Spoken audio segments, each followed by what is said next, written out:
ಕೇವಲ ಇದೆಯಲ್ವಾ ಆಲೂಗಡ್ಡೆ, ಕಡಲೆ ಹಿಟ್ಟು, ಅಕ್ಕಿ ಹಿಟ್ಟು ಮತ್ತು ಹಾಲಿದ್ರೆ ಸಾಕು, ಮನೆಯಲ್ಲಿ ಸೂಪರ್ಬಾಗಿ ಫಸ್ಟ್ ಕ್ಲಾಸಾಗಿ ಫೇಶಿಯಲನ್ನು ಮಾಡ್ಕೋಬೋದು.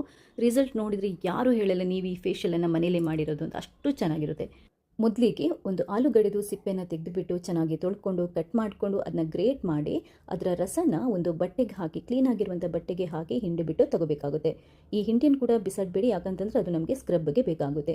ಇವಾಗ ಒಂದು ಬೌಲಿಗೆ ಕ್ಲೀನ್ ಮಾಡೋದಕ್ಕೆ ಮುಖವನ್ನು 2 ಚಮಚದಷ್ಟು ಹಸಿ ಹಾಲು, ನಿಮ್ದೇನಾದರೂ ಆಯಿಲ್ ಸ್ಕಿನ್ ಆದರೆ ರೋಸ್ ವಾಟರ್ ಬಳಸಿ 2 ಚಮಚದಷ್ಟು ಆಲೂಗಡ್ಡೆ ರಸನ ಮಿಕ್ಸ್ ಮಾಡಿಕೊಂಡು ಹತ್ತಿಯಿಂದ ಅದ್ಬಿಟ್ಟು ಕ್ಲೀನಾಗಿ ನೀವು ಮುಖನ ಕ್ಲೀನ್ ಮಾಡ್ಕೋಬೇಕಾಗುತ್ತೆ. ಮುಖ ಮತ್ತು ಕುತ್ತಿಗೆಯನ್ನು 2 ನಿಮಿಷ ಕ್ಲೀನ್ ಮಾಡಿಕೊಂಡು ಮುಖನ ತೊಳ್ಕೊಂಡ್ಬಿಡಿ. ಇವಾಗ ಒಂದು ಬೌಲಿಗೆ ನಾವು ಆಲೂಗಡ್ಡೆದು ಹಿಂಡಿ ಇಟ್ಟಿದ್ದಲ್ವ, ಅದು 1 ಚಮಚ, 1 ಚಮಚದಷ್ಟು ಅಕ್ಕಿ ಹಿಟ್ಟು, 1-2 ಚಮಚದಷ್ಟು ಹಾಲು, ಸ್ವಲ್ಪ ಕಾಫಿ ಪುಡಿಯನ್ನು ಹಾಕಿ, ಹಾಗೆಯೇ 1-2 ಚಮಚದಷ್ಟು ನೀವು ಆಲೂಗಡ್ಡೆ ರಸನ ಹಾಕ್ಕೊಂಡು ಕ್ಲೀನಾಗಿ ಮಿಕ್ಸ್ ಮಾಡ್ಕೊಳ್ಳಿ. ಆಯಿಲ್ ಸ್ಕಿನ್ ಆದರೆ ಮತ್ತೆ ಹೇಳ್ತಾ ಇದ್ದೇನೆ, ರೋಸ್ ವಾಟರನ್ನು ಬಳಸಿ. ಇವಾಗ ಈ ಸ್ಕ್ರಬ್ಬನ್ನು ನೀಟಾಗಿ ಮುಖಕ್ಕೆ 2-3 ನಿಮಿಷ ನೀವು ಲೈಟಾಗಿ ಸ್ಕ್ರಬ್ ಮಾಡಬೇಕಾಗುತ್ತೆ. ಜೆಂಟಲಾಗಿ ತಿಕ್ಕಿ ಮಸಾಜ್ ಮಾಡಿ, ತುಂಬ ರ್ಯಾಶ್ ಆಗಿ ಮಾಡಬೇಡಿ. ಅದಾದ ನಂತರ ಮುಖನ ತೊಳ್ಕೊಳ್ಳಿ.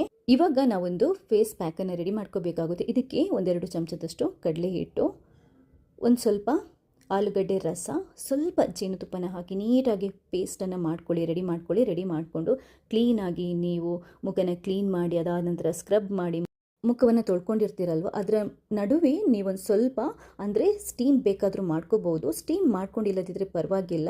ಕ್ಲೀನಾಗಿ ಇರುವಂಥ ಮುಖಕ್ಕೆ, ಡ್ರೈ ಆಗಿರುವಂಥ ಮುಖಕ್ಕೆ ಇದನ್ನ ಹಚ್ಚಿ 1-2 ಲೇಯರ್ ಕೋಟ್ ಮಾಡಿ ಒಂದು ಸ್ವಲ್ಪ ಹೊತ್ತು ಬಿಟ್ಟು, ಅಂದರೆ ಸ್ವಲ್ಪ ಒಣಗಿದ ನಂತರ ನೀವು ಮುಖವನ್ನು ತೊಳ್ಕೊಬೇಕು.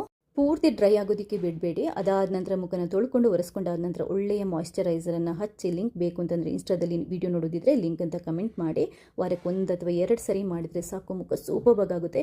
ಎಲ್ಲಾದರೂ ಫಂಕ್ಷನ್ಗೆ ಹೊರಗಡೆ ಹೋಗೋಕ್ಕಿಂತ 1 ದಿನ ಮುಂಚೆ ಮಾಡಿದರೆ ತುಂಬ ಮುಖ ಗ್ಲೋ ಇರುತ್ತೆ. ನಿಮಗೆ ಪಾರ್ಲರಲ್ಲಿ ಮಾಡಿರೋ ಫೇಶಿಯಲ್ಗಿಂತನೂ ಎಫೆಕ್ಟ್ ತುಂಬ ಚೆನ್ನಾಗಿರುತ್ತೆ.